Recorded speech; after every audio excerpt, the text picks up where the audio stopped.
All right, let's dive into a story that I think truly embodies that Italian passion for music and art, the incredible life of Enrico Caruso. You know, what's so fascinating about Caruso is how his story really goes beyond just this incredible vocal talent. Right. It's really about talent kind of intersecting with technology and culture at a very specific moment in time, Yeah. and propelling him to this global superstardom that really, I think is hard to imagine even today. For sure, for sure. So to get into this, we've got a few sources today. Okay. We have, the Caruso Wikipedia page. We've got this great YouTube video exploring his personal letters. Oh, interesting. And we've even got excerpts from an academic paper focusing on his early years. Wow. Those sources, though, they're different. I think they'll come together to paint a pretty vibrant picture. Totally. Yeah. And I think that's exactly what we're going to try to do today. Like, what made Caruso such a global icon? Yeah. Especially for those of you who, like me, have a deep appreciation for Italy and its world-renowned figures. Absolutely. So to kick things off, his story begins, in the heart of Naples, born in 1873. To a working class family. To a working class family, yeah. So imagine the bustling streets of Naples. Oh, I love Naples. Oh, yeah. I Yeah. mean, the sounds, the energy, the food, and from there emerges, this voice that would go on to conquer the world. It's pretty amazing. It's true. His mother was a true believer in his talent, Yeah. encouraged his singing, but his father, like many fathers, I think, envisioned a more practical path for young Enrico. Right, of course. This classic tale, right? Okay. Passion versus practicality. Of course. It's really interesting to see how this tension played out in his early life. Yeah, so he started singing in a church choir. Imagine that training for an operatic voice, the acoustics, the discipline, the sheer power you need to fill that space. It's true. And yet he also worked in a foundry, so Yeah. talk about a contrast, right? Designing fountains alongside his father. It's amazing. By day, molten metal, the clang of machinery, and by night, shaping his voice into this instrument of beauty. Total juxtaposition. Yeah. And it was in those church performances, though, that his voice truly caught the ear of someone special. Yeah, the baritone Eduardo Misiano, hearing him at a funeral, Oh, wow. talk about dramatic, he was completely blown away, and he connected Caruso with Maestro Guglielmo Marverni for formal training. And Vergine must have recognized something extraordinary because he became Caruso's manager, taking a 25% cut of his earnings. Which, looking back, was a pretty wise investment for both of them. Yeah, huge understatement. Caruso debuted professionally in 1895, but it wasn't an immediate fairy tale, was it? No, in fact, his first performance was actually cut short due to low attendance. Yeah. Imagine the man who would become the world's most famous tenor playing to an almost empty theater. Wow. It's unbelievable. You wonder if anybody in that audience later bragged about, witnessing his humble beginnings, quote unquote. Oh, I'm sure there are a few tales like that out there. Yeah. But despite that lukewarm debut, word of his talent began to spread like wildfire. This is where we see his ambition kind of ignite, right? Totally. Performing across Italy and then going on to these prestigious opera houses throughout Europe, Yeah. even South America. And with each performance adding to his, growing reputation. He was already being compared to legends like Jean d'Oresca, who was considered the leading tenor at the time. Talk about pressure Oh, yeah. at a young age. I think that competition fueled him, though, right? Pushed him to kind of develop a style that was really uniquely his. It wasn't just technique, though. Caruso also understood the power of stage presence. Right. Captivating audiences with this charisma and acting alongside his vocal prowess. He wasn't just singing the notes. He was becoming the characters, breathing life into them. Exactly. He brought this intensity and passion that audiences hadn't really experienced before. And then in 1902, everything changed. His first recording. Right. This moment wasn't just a turning point for Caruso, it was a turning point for music itself. That's- Before this, experiencing opera meant being there, in the theater, Right. But with recording technology, suddenly Caruso's voice could reach every corner of the world, It's true. regardless of where you lived, or your access to a grand opera house. And this coincided perfectly with his move to America and debut at the Metropolitan Opera in 1903. It really was this perfect storm of talent, meeting opportunity at the dawn of a new era. And he became a sensation, a household name, not just for opera aficionados, Yeah. but for everybody. And I think that's what's so cool about the YouTube video. Yeah. They dive into his personal letters, and they offer this glimpse, this behind-the-curtain glimpse of his very public persona, you know? Yeah, it's in those letters we see the man himself, not just the icon. You know, there's this fascinating anecdote about his recording fees. Initially, it was a flat fee, a few £100s. Right. But it ended up making millions for both him and the record company. Well, this is the Fred Geisberg story, right? Oh. Who signed Caruso. He had to practically beg his bosses to approve the fee. They just couldn't grasp the potential of this new technology. Yeah. Even Geisberg himself admitted he couldn't have predicted the impact it would have. It's amazing. So his impact on the Metropolitan Opera was monumental. 18 seasons he performed there. Wow. American audiences were used to a more restrained performance style, but Caruso brought this, like, fiery Italian energy. There's this review of his performance in Aida that describes him as, quote, a wounded lion. Oh, wow. His voice, quote, bursting forth in whirlwinds of indignation and harrowing anguish. You can practically feel the drama leaping off the page. It's true. And his voice was just as powerful as his acting. Right. I mean, the range, the depth, the way he hit those high notes. With such clarity and power. It was like nothing else. It's true. And his legacy wasn't confined to the opera stage. He had this playful side, too. Totally. Known for his caricatures, which he published in La Folia di New York, Yeah. a newspaper for the Italian-American community. Oh, cool. So he had this sharp wit, a genuine talent for capturing people's likenesses with humor. It's great. And there's a story about how he refused to take any money for these caricatures. Yeah. He apparently said, "Dove c'è gusto non c'è perdenza." Which means, Where there is pleasure, there is no loss. I love that. It's a testament to his generosity of spirit, right? Expressing himself creatively in all these different ways. Yeah. He even dabbled in film, Oh, really? starring in a movie called My Cousin in 1918. Wow.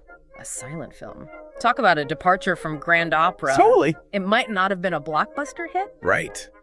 But it shows his willingness to explore these new mediums and connect with audiences in different ways. He was a true Renaissance man in that way. Yeah, All this while performing at the Met and touring the world. it's amazing. But behind this larger-than-life persona, there was this, complex personal life. Absolutely. His relationship with Etta Giacchetti was filled with both passion and turmoil.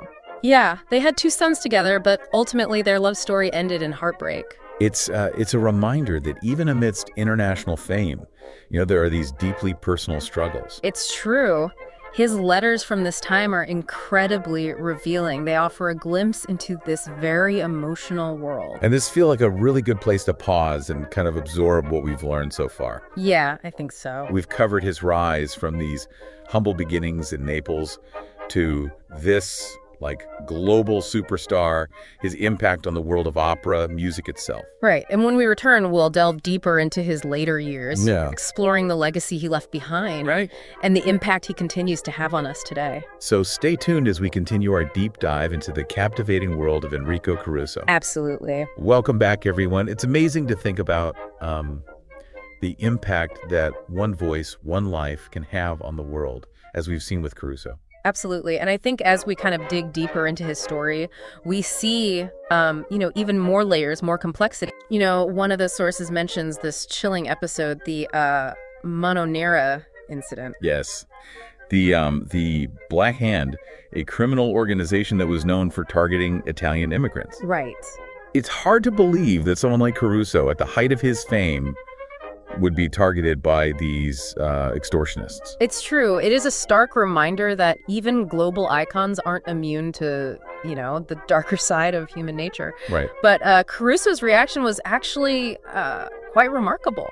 In what way? Well, instead of giving in to fear, he refused to pay the ransom. Wow. And he actually worked with law enforcement to apprehend them. So justice prevailed in the end. It did. That's good to hear. It shows real courage, Yeah. not giving in to those threats. And I think the incident just highlights another aspect of Caruso's character, this unwavering strength that he had in the face of adversity. Absolutely. And speaking of the character, we were touching upon his passion for drawing and caricature earlier. And it seemed like it was more than just a hobby for him. It was another way for him to kind of express himself creatively. I think so, yeah. And using wit and humor to connect with his community, really. And his caricatures, published in that La Folia di New York, were hugely popular.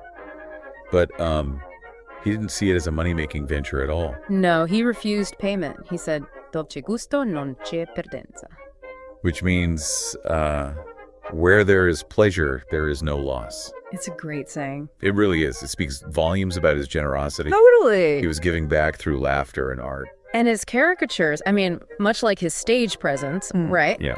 Had this playful, almost mischievous energy, but never mean-spirited. Never. It really does kind of reflect that inherent warmth and love of life, that's often attributed to Neapolitans. Oh, for sure. Yeah. And his willingness to embrace new things is also evident in his foray into film. Yes, my cousin. His silent film debut in 1918. Quite a leap from the Grand Opera stages. Quite a leap. Really is.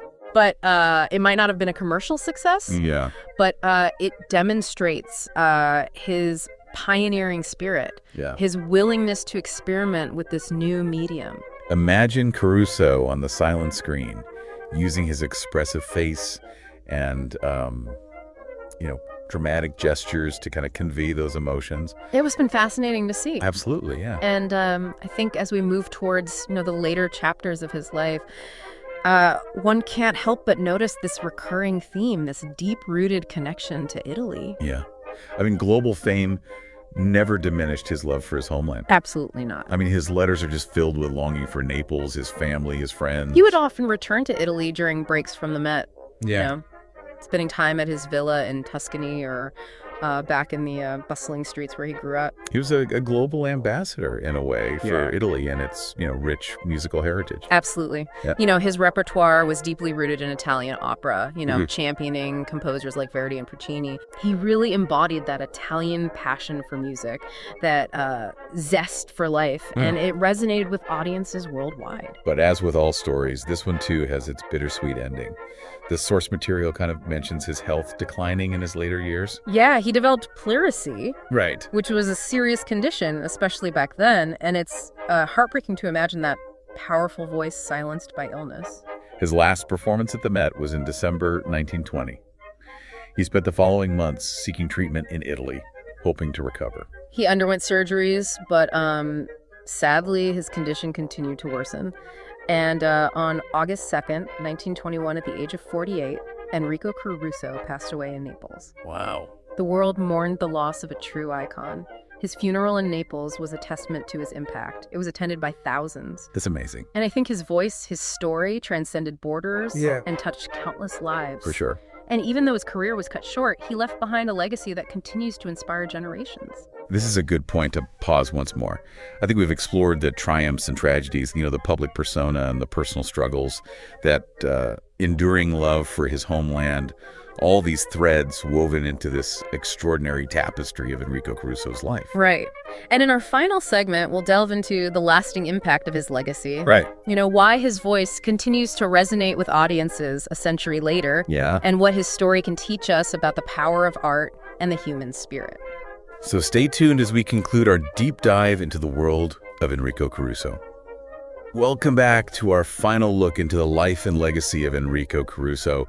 It's really remarkable how his story continues to resonate with such power, even a century after his passing. I think his impact really goes far beyond just possessing this beautiful voice. Right. When you listen to his recordings, you feel this depth of emotion that truly transcends time. It's true. You can hear the passion, the vulnerability, the sheer joy in every note. Yeah. It's no wonder his 1908 recording of Celeste Ada received a Grammy Hall of Fame award in 1993. Right.